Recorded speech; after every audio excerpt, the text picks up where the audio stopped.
A big boost for the US dollar on the Trump trade. Is this momentum going to continue with key US inflation data CPI this week? Guys, Ken Chigbo back with another E8's market fundamental update.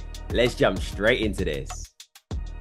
So another firm closure in the green this week for the greenback, taking a big boost in the latest one thanks to the victory for Trump, a clean victory there. And obviously, as we noted in our week ahead last week, right? Markets were positioning for, obviously, if Trump won, this is seen as dollar positive, the Trump effect, because he's going to come in looking at implement tax cut policies. He also wants to look at potential tariffs. His policies are essentially seen as inflationary. Remember, if we've got inflation in the United States, it's going to mean rates will need to be higher for longer, for a prolonged period of time to account for obviously all that cutting. Because remember, if people's tax cuts are going on, to account for the tax cutting, if people's tax are being cut, right? What does that mean? It means they have more money to go out and spend, stimulate the economy, i.e. keep inflation and prices sticky higher. So it'd mean the FOMC needs to keep that in their mind with their future policy actions, and perhaps they don't cut too fast. Because if we're cutting taxes and also cutting rates, cutting people's costs, it's only going to be a problem and cause a lot of inflation. So look at my screen here, guys. Look at that. Look at the greenback. And over the recent weeks where we've been covering these updates, we've been having our finger on the pulse with this dollar upside. All of the reasoning, we have been in line with those macros. And this is why we're capitalizing, baby. So 1, 2, 3, 4, 5, 6 consecutive weeks to the upside for the greenback. This is the best run that we've seen in quite some time here for the dollar, reversing obviously this downside where it lost momentum. But we're back on track for potentially a big gain, for this year, for a big gain anyway. So if you look, right, let's just quickly speak about this from the higher time frame. There in September, okay, look, this is where we started the year in January, down here at 101 sort of 30 area. So yeah, we're heading for a big gain this year. Here, Morningstar candlestick in September, validated by that closure above here in October. Obviously, all of this upside pressure has been supported by sticky inflation. We've been supported by the Trump trade, anticipation of Trump. We've been supported by solid economic data. Jobs have been solid, and we continue to push to the upside. With a Dixie on a technical level, we've got this inverse head and shoulders that I noted to you guys before. Left shoulder, head, right shoulder. We broke out this bullish flag, and then we've just sort of been consolidating as we're trying to make a firm break and closure above this neckline area. Either way, there's resistance here at around this mid 104 region, psychological 104.50. So we're going to try and use this as a base to further extend to the upside and really try and break down this next major area, which is around 105.50. Now, this week, we're going to keep an eye on inflation. Now, data has been solid from the United States. You guys know that, right? If we just go back, right, I just want to show you the labor market and how it remains solid. Look at labor market data. Bar this employment change, because that, as I said to you guys, that was due to the low numbers. They couldn't really give a solid figure because of the strikes that are going on in the ports, the strikes, and then the effects of the hurricane. So they couldn't really quantify this number. But anyway, when you look at average earnings, what people are getting paid, high, 0.4%. Look at the unemployment rate, it remains low at 4.1%. So the labor market's still bullish. Consumers, look at that as well, that previous week. Consumers are still confident. Consumers are still spending. We expect prices, inflation to remain sticky. So we got these numbers this week. Obviously, the last readings were sticky, expecting that to remain the case here.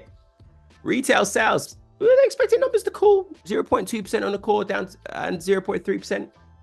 For me personally, given how buoyant the labor market is, given how confident the consumer is, I still like to see stronger numbers. So if that's being said, I would still like to see Dixie extending to the upside. On the flip side here with Euro, just obviously remember, we're talking about this because Euro is over 50% weighting with the Dixie. We've got a bit of a potential, on the flip side of the Dixie, that inverse head and shoulders. We've got head and shoulders here, left shoulder, head, right shoulder. We've had a breakout and retest effectively of that neckline. Given that breakdown of that key support around 107.50, it does leave us exposed. We're going to keep an eye on this psychological 107 area. Okay, you can see already support there. These lows here of June, so around the mid 106 region, 106.60. As soon as we clear down this area, should have quite a clean run, in my opinion. 106 on the nose, and we're just working towards those psychological levels, then 105.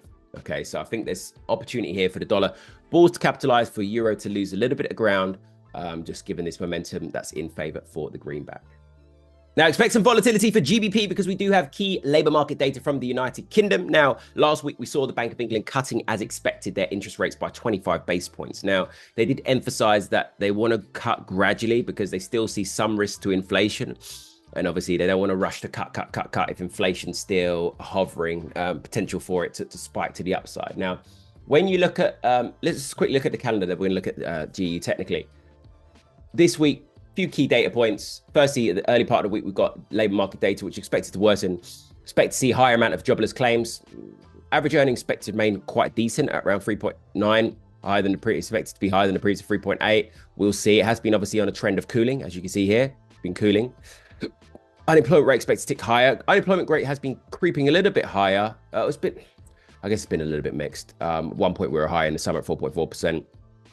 Then we dropped down, but expected to push higher to 4.1%. Now, obviously, with this being in mind, obviously, if these figures do worsen, it's going to position us, market's going to start ramping up those rate cut bets again. Because if we've got a worsening labour market, then of course, naturally, inflation, economics 101, inflation should start to cool as well. Now, when you look at GU technically, it does look vulnerable. Had that potential evening star, reversal candlestick, big bearish engulfing there in October. And for me, I'd like to see some more selling this month in November, just given that monthly view. On a weekly, look, we've been trending to the downside, been a little bit sticky the last couple of weeks in terms of price action, but ultimately you can see the structure is very much to the downside. We've been printing lower highs, lower lows, respecting that structure. We had a bit of a fake out period here. I was actually expecting that to be a fake out. We saw that being a fake out. Drop down to the 4 hour. You see how clean structure is, these lower highs and these lower lows. Got a bit of key support here, protecting 129. Ultimately, for me, I'd like to see this zone being broken down around 28.50. You see these lows here. I think if we come and challenge that again, I'd like to see that being broken down for a fast drop in towards 127. Obviously, this is my personal opinion, not giving you financial advice. It's just my idea of what I'd like to see. But obviously, we need to, for that to happen, okay, we need to get clearance from these figures. Poor labour market data setting the tone there on Tuesday and give us a run in towards GDP. GDP is expected to remain steady at 0.2%. It did pick up after a poor number of 0% in that previous reading. Growth, the UK economy is lagging anyway. We are seeing signs of slowdown in the UK economy. So if that is reinforced this week, GU is going to have the door wide open potentially for a drop in towards 127, especially if those dollar balls continue the pace that they're at the moment. And I don't personally see anything changing yet. So yeah, keep an eye on that for GBP. Also, some volatility expected from AUD this week. We do have Australian labour market figures. As you can see here, we'll talk about NZD in a moment. So you have AUD labour market figures and obviously wages as well. Wages expect to remain sticky at 0.9%. Employment change expected to soften slightly, but unemployment rate expected to remain steady at 4.1%. Now, last week we did have the RBA rate decision, and surprisingly, they were still quite hawkish because of inflation. But you know, inflation in Australia has been coming down, right? When you look at Australian inflation, has been coming down, but they still see it as away from their target, so they want to keep rates higher for longer. Now, focus will be on these labour market figures, which, as I say, expect to remain sticky, with wages expect to remain quite elevated at 0.9%. Maybe the RBA gave us a bit of a clue in them wanting to be, because they have a dual mandate. They want they focus on labour market data, and they also focus inflation. So maybe they'll give us a bit of a clue, and we're going to get some good labour market figures here, which is why they see risk to inflation.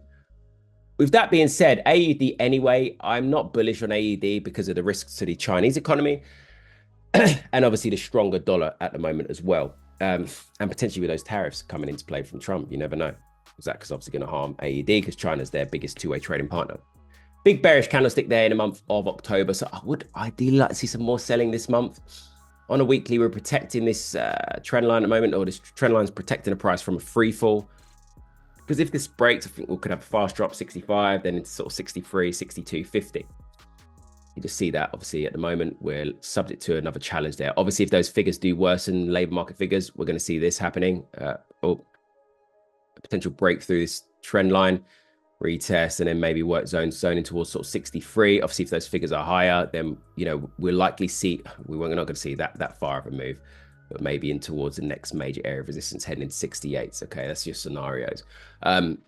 Again, just given a stronger dollar, I wouldn't personally, I don't like the idea of Aussie dollar longs, but obviously we'll see depending on these figures.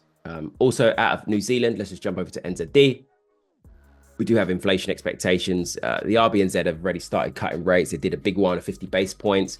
Obviously, inflation expectations are cooling. This is going to keep vulnerability of NZD, keep vulnerabilities to the downside.